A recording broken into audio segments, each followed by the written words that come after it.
Hello and welcome to our first Seatrade Cruise Talks Takeover.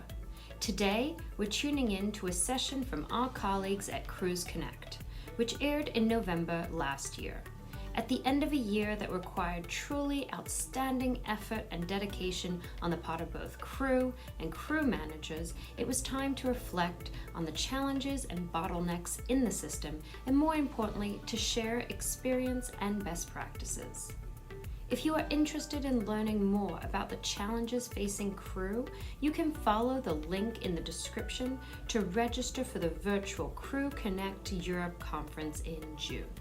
Or go to informaconnect.com/CruiseConnect-Europe-conference. Now let's listen in. Well, good evening once again from Dubai, and we're back this time to talk about the Cruise Crew Management Forum. And it's my pleasure today to host this panel, and shortly I'll introduce you to the panelists, but by means of an introduction, I would like to say that at the CruiseConnect Europe virtual event, I prophesized that every time we face a critical juncture in life, like as an individual or collectively as an industry or a group, we should look at the bigger picture and be guided by the three constants of life that are always there no matter what. The first one being change. Whatever happens in life, there will always be change. And sometimes the change is more dramatic than other times. And we are facing a change in more than a generation. It's been quite a dramatic change. And when we face this change, we can hide away from it, we can run away, we can cry, we can be a victim, or we can choose to embrace the change and to look at what we could do better. We can think about how we can improve what we were doing before. Not that it was that bad, but we need to grow and we need to be better. We need to develop. We need to be more insightful. We need to grow. But when we do that and we make the choice, because it's change, choice, and principle. Whatever changes we make, we must always be followed by the values of our principles, which includes transparency, social responsibility, environment, and so forth. And so this concept is remarkably poignant when considering the current session, the Cruise Crew Management Forum, where in essence we aim to share the experiences and the best practices and begin mapping out what we call the new normal.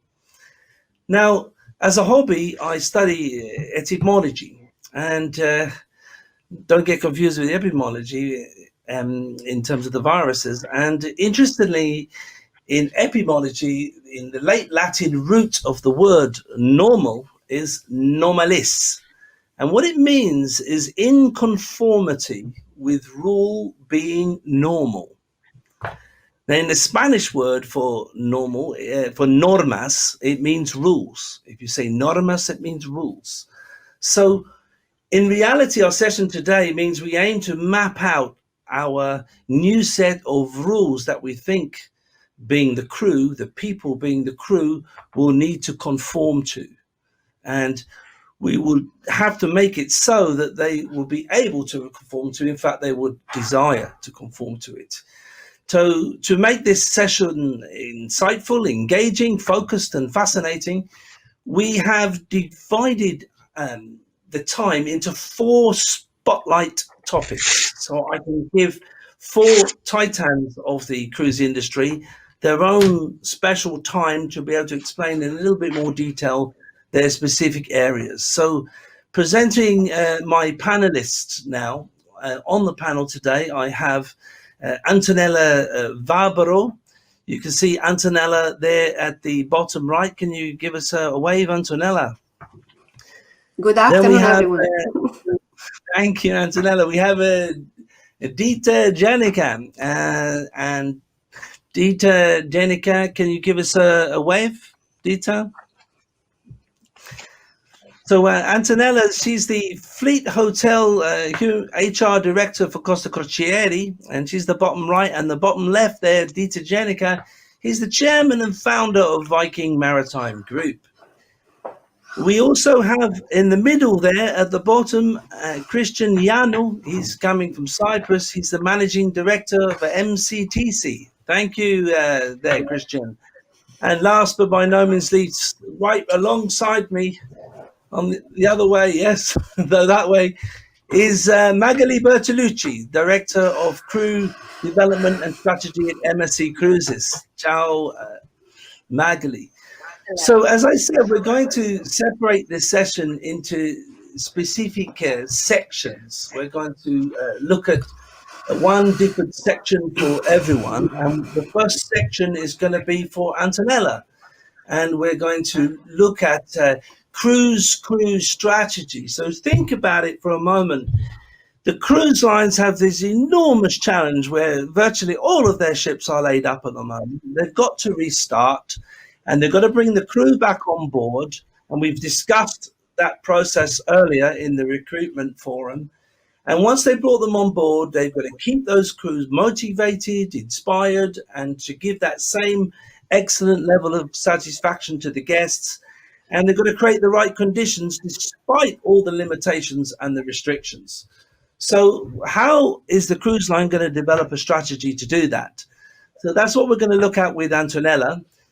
And Antonella, who's coming to us from the eternal city of Rome, and a former colleague of mine, Antonella, the first question for you is, what is the Costa Crociere strategy for the onboard cruise experience under a COVID-19 environment?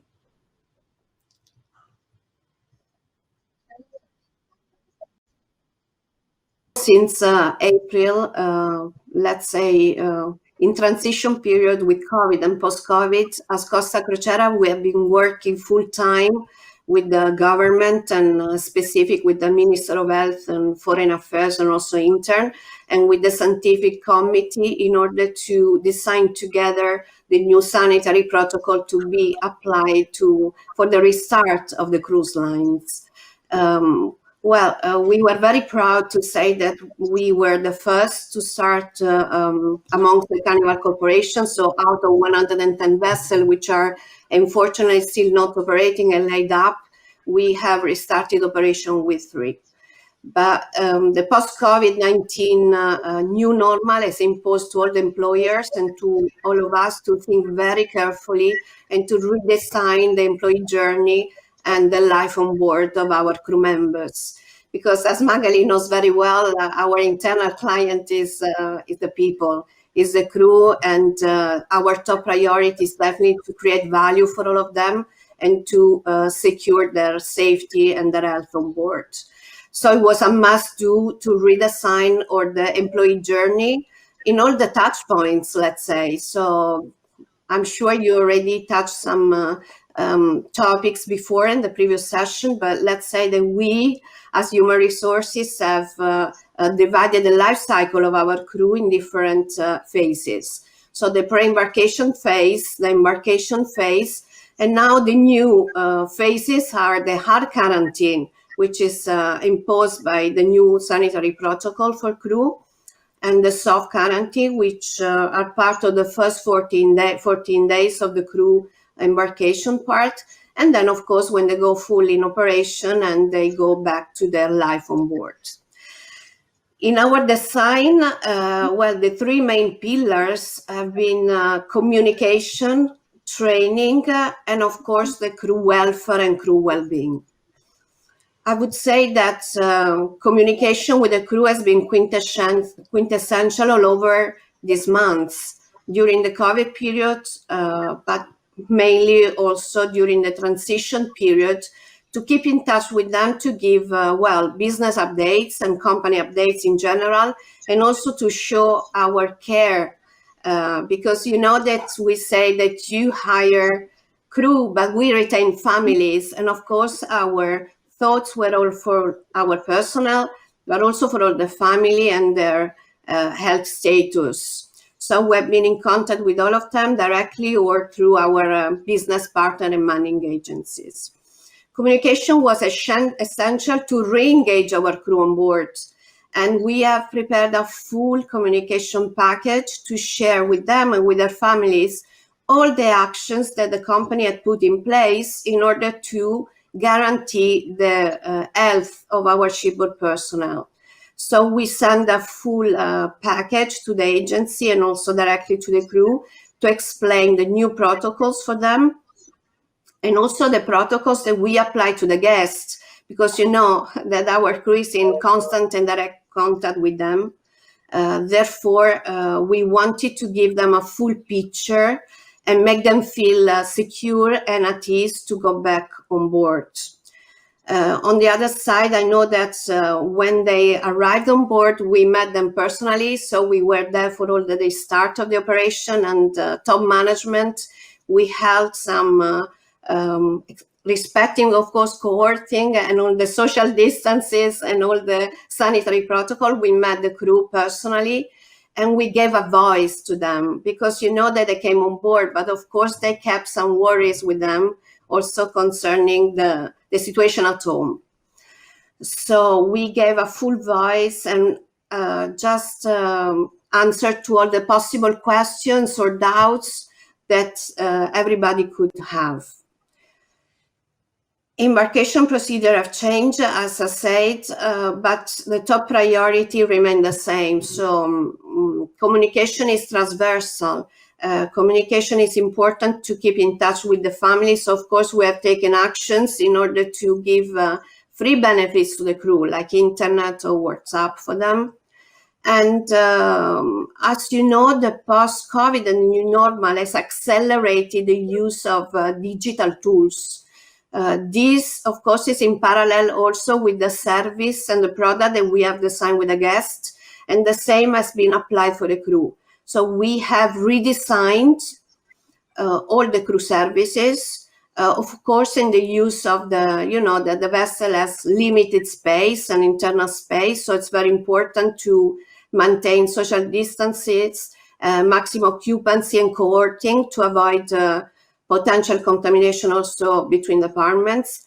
So we have applied the same protocol that we apply for the guests. With visual communication, putting maximum occupancy in the crew laundrette or in the crew bar, in the crew messing, reorganizing the flow of the people in the different service area and putting some stickers to understand which is the position to stand to maintain 1.5 meters distance from the rest. The messes have been organized with different time to allow more shifts in order to overcrowd the areas, for example.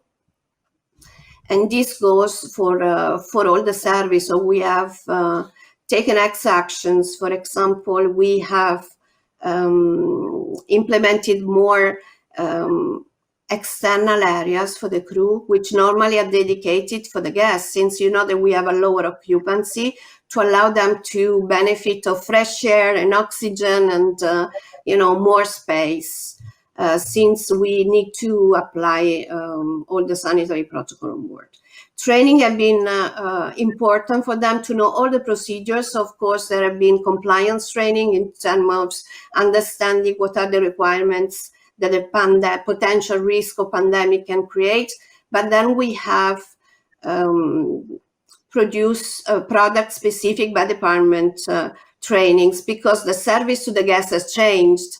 So we use more and more digital devices like our Costa app to track also in the restaurant the guests at the table to know exactly also potential close contact in case we have positive guests. But as well, the service has changed in terms of frontline because we need to minimize the contact as well between the people. So we have transformed our hospitality and tools, for example, to a contact center or sales by phone, and similar action we have done for the crew services. So for the crew office, let's say, or for the HR, we have set an agenda with appointments, so people cannot go freely, but they have to take an appointment. And of course, we give a full service also by call, on call. Last but not least, of course, yeah. Yes, please, Antonella, finish. No, last but not least, but I leave the floor to Magali on this. Of course, we have redesigned the crew experience to compensate, of course, some lack of services that we have been obliged to take out of the crew experience itself.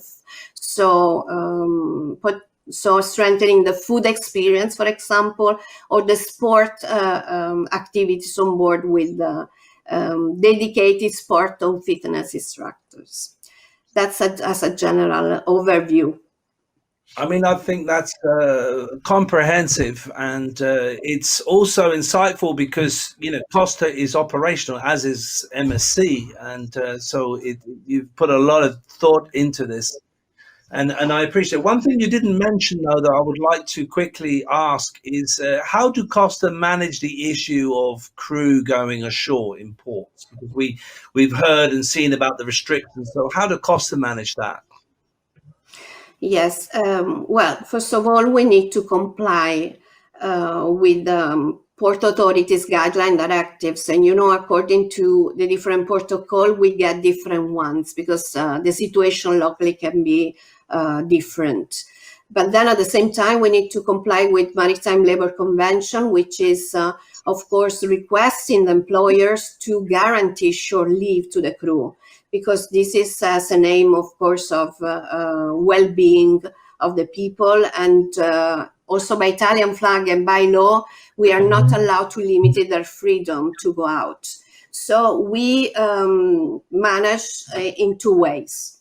First of all, we did an onboard campaign to create awareness about the importance to minimize the risk for the vessel itself, for themselves and their healthy, for the colleagues, for the guests, and for the business, because the fact that we have restarted operation and we are the only one in, let's say, in Italy together with MSC, it was very important to send a strong signal to the sector that cruising is safe and that to go on a cruise should be, you know, a preferred holiday because we have higher standard than entire tourism industry.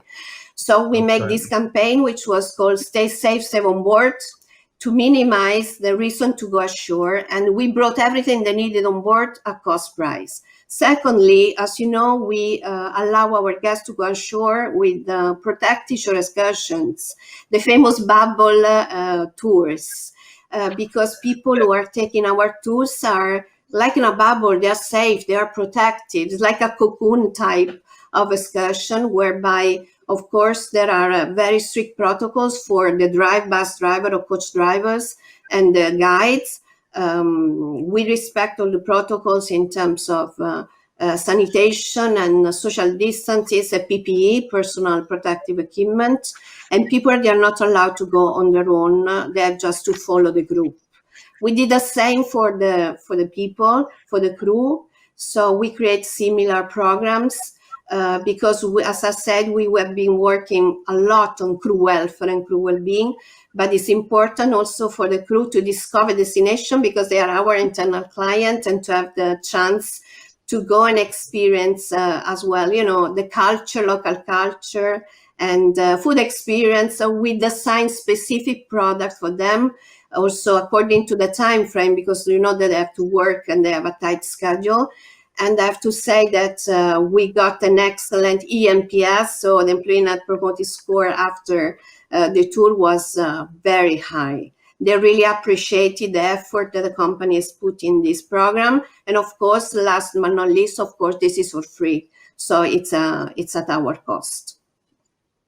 Very good, very good. And I think that's a very insightful answer for everybody listening about how you manage that. So we've actually come to the end of our first section, which is the cruise line strategy. And I thank you very much, Antonella, for that intelligence that you've given us. We're now going to move on to the pre-embarkation preparation area. And our chairman and founder of Viking Maritime Group, Jaenicke, is with us. And now I thought I was a veteran, but he's quite a character is Dieter, and he has a tremendous amount of experience. So I would like to ask you, Dieter, I understand that you take a very much a holistic approach to the crew management field. And can you articulate how you approach this? Because I think people will find this very interesting. Well, Grant, thank you very much. Thank you, Antonella, and everybody. Great to be with you today from here in Dover. I'll try and be quite quick because I know we're all time sensitive here, and I will try and break it down into, as Grant said, the holistic view, which will be the way we operate our company, which is a crew management company, the recruitment and sourcing, the management side, the administration side, deployment, and the training side. We found it a challenge since April to, like everybody else, I think, to continue operating as we've done, as the norm has been. And today, I mean, our office here, we have normally 50, we're down to 8. Most people are working remotely. So we've looked at all our challenges, and I'll, as I say, break down into the facets of what we do. So if we go into the search and selection, that's changed completely now. Whereas we had people going out into the wide world, meeting at career shows and at trade shows, that has to stop. So now what we're doing more is more face-to-face, more virtual, more online recruiting. So that works there. When we go into the deployment and placement side, we found it very difficult. As we know, COVID has put shudders through the industry. We've had the downsizing of the aviation industry. That's created issues for us. That means that being very reliant on global travel and global seafarers has made us slow the whole operation down. And one of the issues we find is that not all ports, not all countries operate within the IMO protocols for crew changes. So that's been a real issue there. So keeping our clients up to date, keeping our people on the ships and keeping the ships going has been a serious issue. And when we look at those clients, and as Grant said, his holistic view, we've got some rather large clients, Honda Maritime, where we have a large group of British officers. There is Windstar Cruises, Jaenicke. So keeping those people on the road, if that's the word. So there's been some serious challenges there, and mapping out the normal has not happened. The recruitment challenges, as I say, have put us and all the people around us into a new thought process, a new idea of learning, a new idea of working, how we do that. The administration, if we come into the administration side of it, that has had to change. We've had to ensure that certification's up to date. We've looked at the way that we manage payroll. COVID has certainly made us look at all our different aspects of how we operate. So we have certainly learned a lot over the last 8-10 months, and I'm sure we're going to learn a lot in the next 1 year. And I don't think we're going to be back to the norm for at least another year and a half. One of our other big challenges is, and I know Antonella was talking about looking after the crew welfare and the mental. When we talk to people, we're finding that quite a lot of people are saying they don't want to go back to sea. I was at sea. A lot of our people have been at sea, and when you come ashore for long periods of time, you actually get comfortable. Even in today's, as I say, in today's situation, people are finding jobs. We've got a lot of people who've moved on to other careers or started new careers. So is everybody going to come back? And I think in one of the earlier presentations that was talked about, and I think people were talking about 50% of the people deciding not to come back. And there will be people there that will say to our recruiters and will say to people on ships, well, I think I've had enough. I've been at sea maybe 5 or 6 years or 8 years. And I think there maybe is a change. And I think the new norm is people looking at careers, having to find alternative incomes for their families. So that is one of the big challenges is ensuring that those who are plan to go back to sea. Those that we can engage for careers will will engage with us, whether through virtual and other means, and then, getting those people organized. So I've spoken about, as I say, the recruitment, selection, the administration, and I am conscious of time, and we go into the payroll and administration side of it, which I talked a little bit about now. There are many different operational payroll programs out there, and one thing that the challenges we've had today and over the past few months is to look at those things, and where we use them with clients is to look at how we as a company, and I come back to Grant's view of saying it's holistic, how we can look at those and change those and make things much better, much stronger. And we have found that the development of these things have worked very well within this time frame. Some of the stuff, and I know the others in this group may find it different, and certainly Antonia and Magali, when you're working with cruise lines, we've had to sit down and look at those things. You have those things in place. They're brought upon you by your owners. But we've looked at it, and the way we've looked at those challenges is to try and make them better, make them much more competitive for individuals.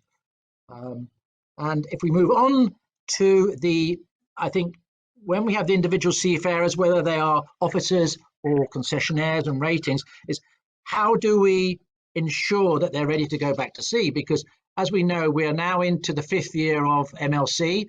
People are now looking towards the renewal of their certificates. So that's going to be a big challenge for everybody, is making sure that everybody is ready.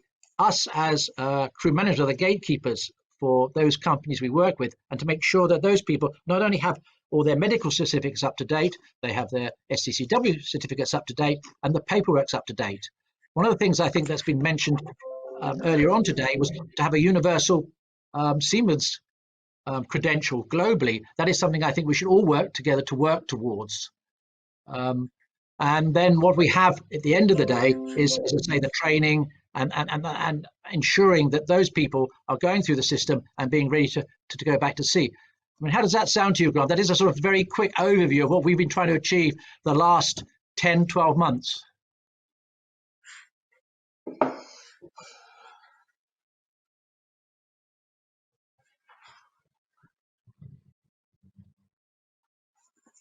Grant, are you there?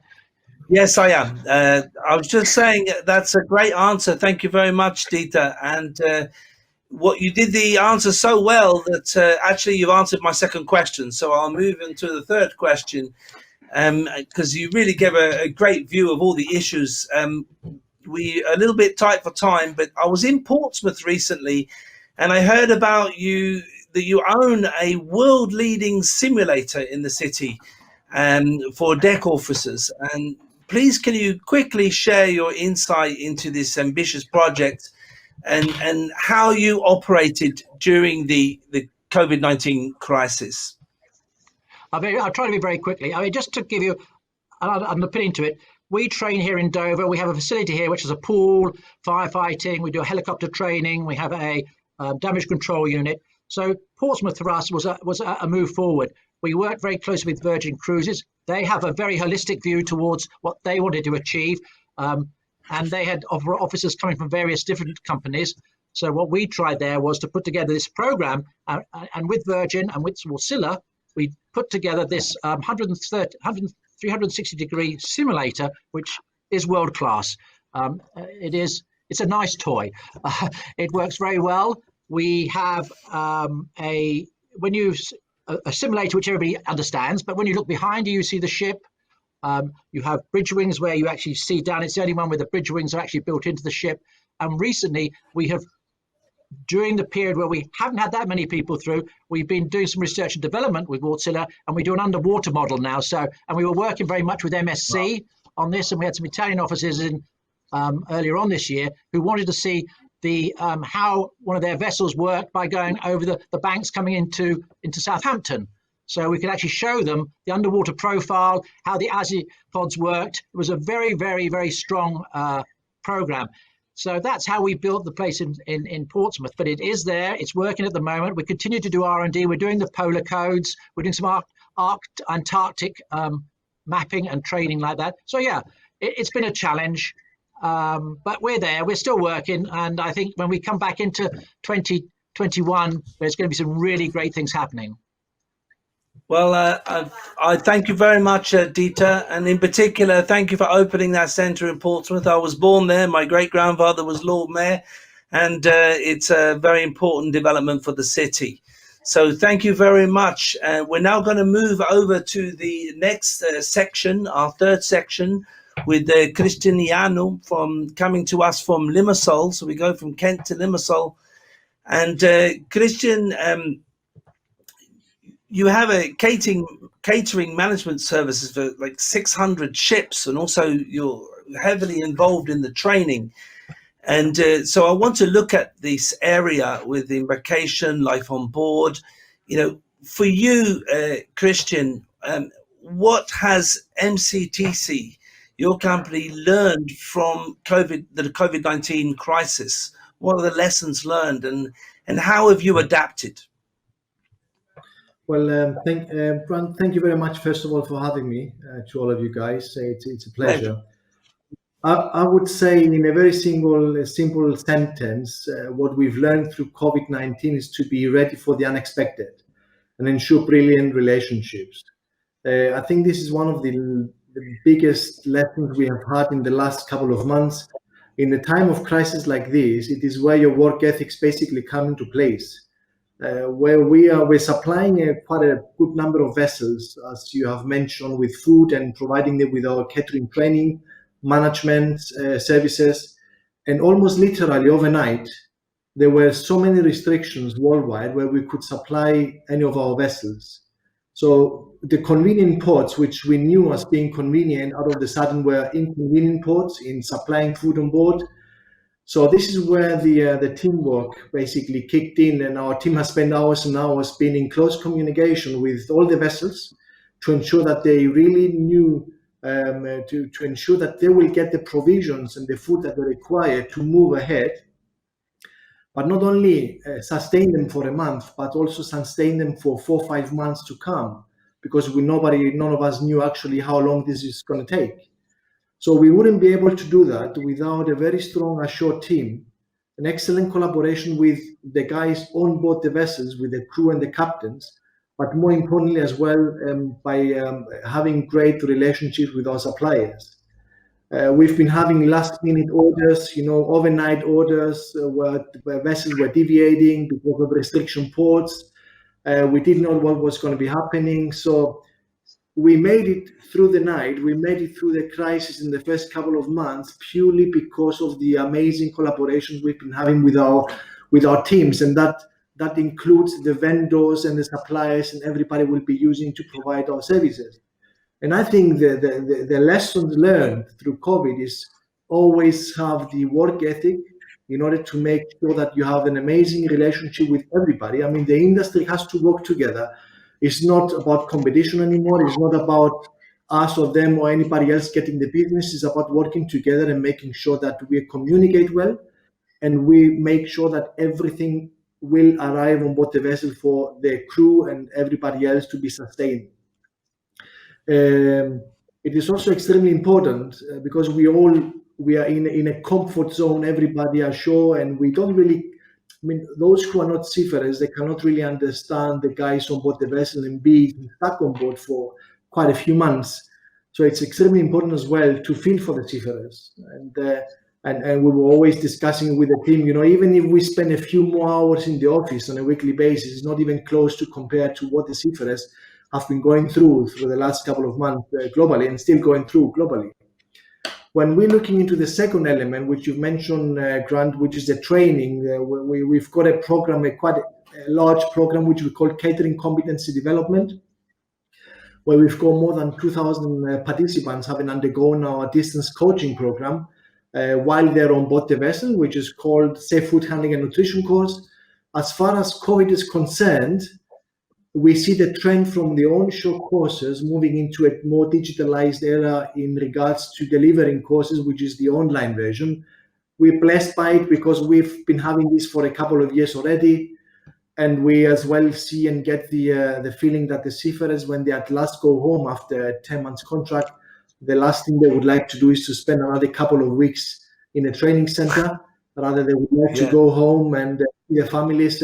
So optimizing the time they've been having on board the vessel and training them throughout the day, I think it's been quite successful. Yeah. Oh, very insightful. Thank you very much. And one thing that fascinates me, Christian, is, so I've done a lot of work in catering with cruise lines before and training in the galley and so forth. How can digitalization apply to catering management? Can you tackle that one for me? It is very funny, to be honest, because we've been doing these conferences in the past.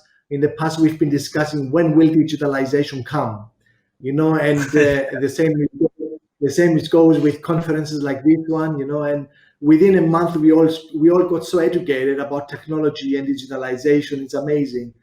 And we all know, I mean, Grant, you've been involved in the industry for quite a long time, and you know how complex is the operation of a kitchen.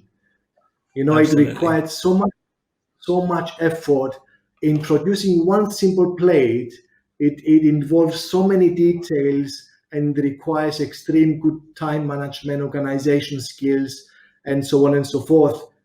From the chef de cuisine up to the commis de cuisine, garde manger, and all the brigade of the kitchen, to make sure that one plate will perfectly be executed, will be going out to the seafarer or the passenger.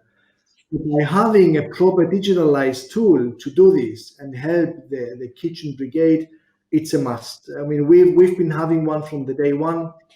Digitalization for MCTC was from the very first day of our existence a must. I mean, we've got an online platform which we call Estia. In Old Greek, it actually means home, through which the crew, the vessels, they can order food, they can choose recipes out of 2,000 recipes, develop their own weekly menus, the daily menus, choose weekly menus, which we have developed, approximately 200 menus. They can plan it into their e-calendar. They do nutrition management, reporting, and many, many more. And this is all within one platform. And I believe this is the way to go. And Excel is not longer part of it's already history, and we need to digitalize ourselves and move forward. Absolutely.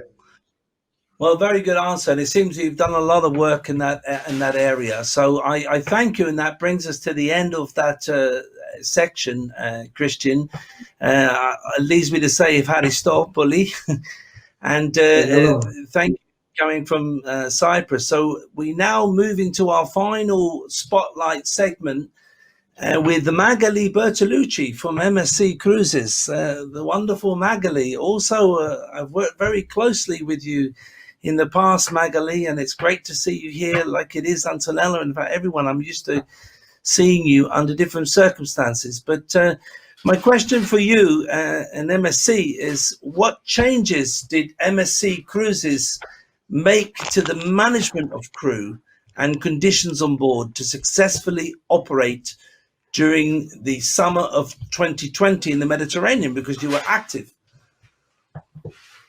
Thank you, Grant. Well, number one, I'm telling you just a very general comment. It certainly feels good to be connected to the cruise community, because I agree with Dieter. At some point, it's not one company or another one. It's just nice to be part of the same community and to try to help each other. So thank you for the invitation. I'm glad to be connected with everyone today. As to Grant, of course, it's always very nice to see you. We interacted in many different ways in the past. Always a pleasure. Regarding your question, regarding the living conditions of our crew on board, when we wrote our protocol, new normal health protocol, before we started, and I'd like to remind, we were the very first ones to start navigating again in the Mediterranean with MSC Grandiosa, we had a bunch of chapters in this new health protocol. We had everything about the setup of the ship, the areas, sanitization, the guest experience, and so on. And then we had a whole chapter on the living and working conditions of the crew.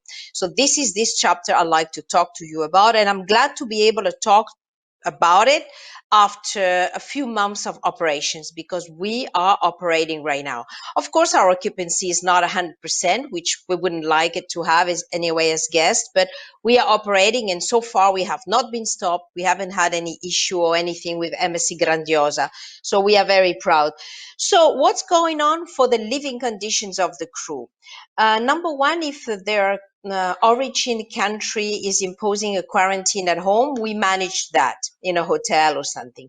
Then we flew them in either through charter planes with PPE and protected environments or commercial flights.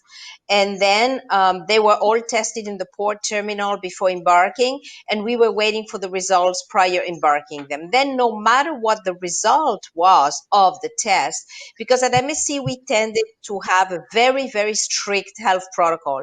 And I think this is why we are being successful so far, but it's super strict, really. Then we had the 14 days quarantine. We still have. Every crew is making a 14 days quarantine in the cabin before working. So we always have to think about this when we replace a crew. We do test the crew members many times. We test them on their antibodies. We test them PCR as well. Then when they are coming out of quarantine, we are using the quarantine, of course, as Antonella mentioned, as Dieter mentioned, as Christian mentioned. Digitalization of training went full speed.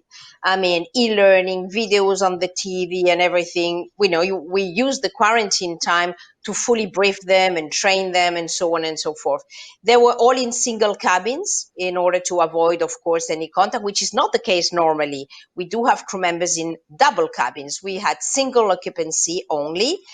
They had the PPE, they had to respect everything, social distancing and so on. And we have two characteristics that are differentiating us from the other companies. One is a very tough one, and I'm telling you, the crew members, when we told them at the beginning, their first reaction was not happiness. You are not going to be able to go ashore to make your visits on your own. This is not going to happen during your whole contract.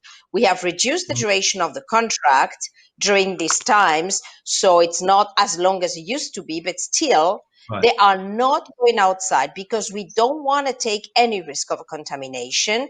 And we have talked to ILO and everything. This was okay. This is compliant with working conditions as far as we are taking care of welfare on board. And we are also taking them outside in crew excursions where we have only crew members, and they are protected excursions like we do with our guests, but they are not mixing. And also they cannot just go outside like this to a store or anything. They just go outside through our crew excursions only. This is a tough decision, but I think has helped us very much to be successful. Another characteristic is, as you all know, we are a family company, but we are a true family company because of the Apontes family on top of MSC. So what we did is that we have set up a huge crew support hotline. We are about 30 operators speaking many languages. They have our pictures, they have our WhatsApp numbers and everything.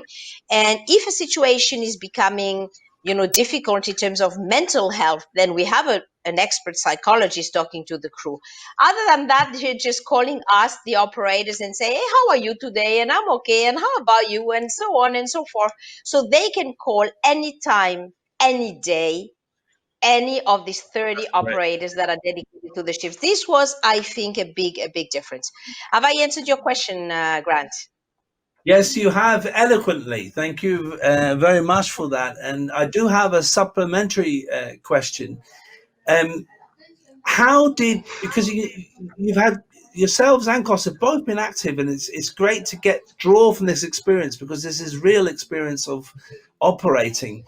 So how did MSC Cruises manage, how did you manage the repatriation? Because it's been such a challenge, and we've heard all over, and I know that you particularly face this. So how did you manage the repatriation of crew and arranging the crew sign-on and sign-offs? Can you give us your insights to that? Sure, Grant, very shortly. It was a headache, like for everyone else, a huge stress because, when it was not the airport closing, it was the airline canceling the flight. or Yes. then there was a new law. Even the country itself was closed. So by March, we were very happy. We had repatriated by the end of March this year 86% of our crew. And to note, we had 17 ships operating with 12,000 crew on board. So by end of March, 86% of our crew was at home. By the end of April, 99%. So what happened in between? We had some countries like Mauritius, like Madagascar, like Myanmar, like Mongolia. They were just closed. I mean, we couldn't send our people. Even if we find a flight or a charter, we just couldn't do it. And even now, I'm telling you, I'm having some Samoa guys on board. The Samoa guys have been on board for over a year, and we still can't send them home. So the crew support became crucial to help and care and so on. Other than that, Grant, we did as everyone else. I mean, whatever could help us to bring them home, we did it. For instance, in the Caribbean, we even had some small boats bringing them to the Caribbean islands. Then charters, lots of charters, sometimes commercial flights. Sometimes we had buses going from one country to another, like Croatia and stuff like this. It's been tough. It's been really tough. The only very nice thing about this is during this waiting, we had a few pregnant ladies, but two of them had their babies while they couldn't travel from Mauritius, and they called the babies the same name as their crew support interlocutors. They called them with our names. It was good. These are MSC little girls, two of them. Yeah, And I'm very. I'm very aware of this because we actually collaborated with you in Mauritius to help bring people back in Mauritius, and we collaborated with Antonella's Costa in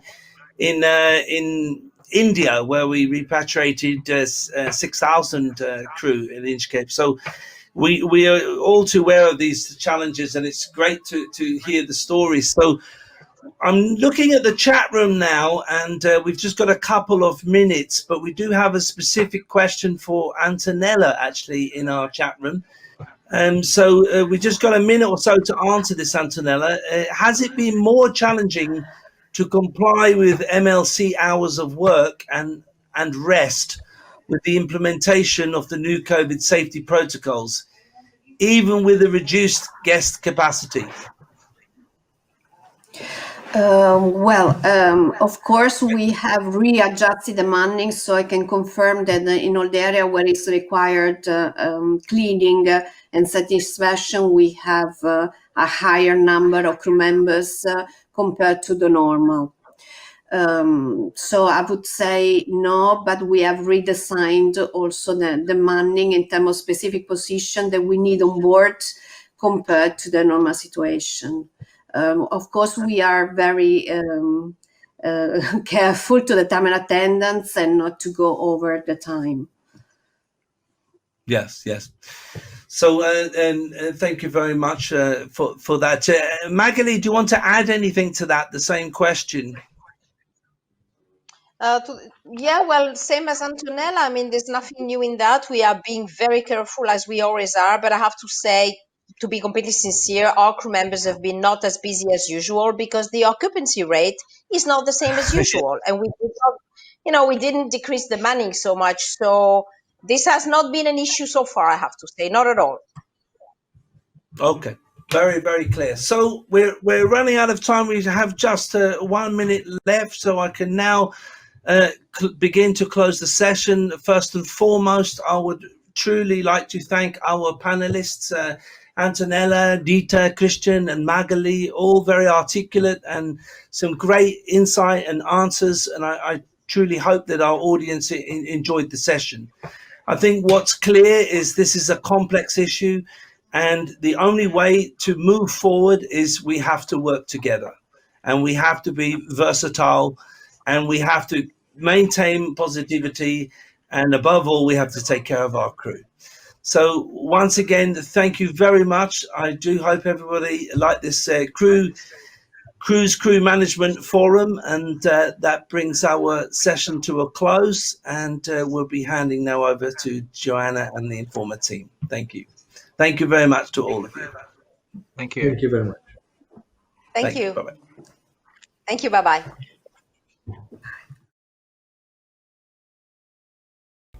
That was a brilliant insight into some best practices and how they were adapted for the new normal. To hear an update on many of these topics in a follow-up panel discussion, or information on how to register for the virtual CruiseConnect Europe conference in June, go to informaconnect.com/CruiseConnect-Europe-conference. Thank you.